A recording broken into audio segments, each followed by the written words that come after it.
9 minus 9 equals 0. And again here we have 9 minus 9. So 0 times 0, which equals 0.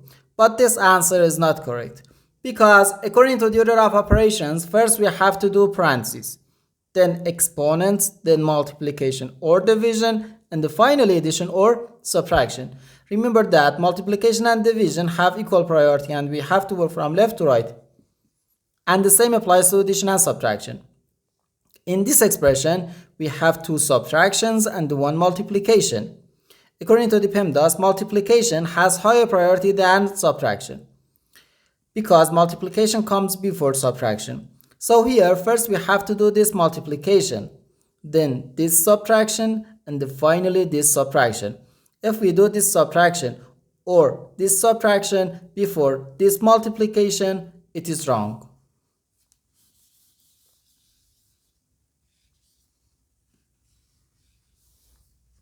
So first we have to do this multiplication. 9 times 9 is just 81. So 9 minus 81, then minus 9. Okay? Now we have two subtractions. And when we have more than one subtraction in an expression, we have to work from left to right.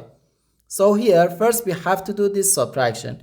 9 minus 81 gives us negative 72. So negative 72 minus 9, which equals negative 81. And this is our final answer to this problem. The correct answer is negative 81.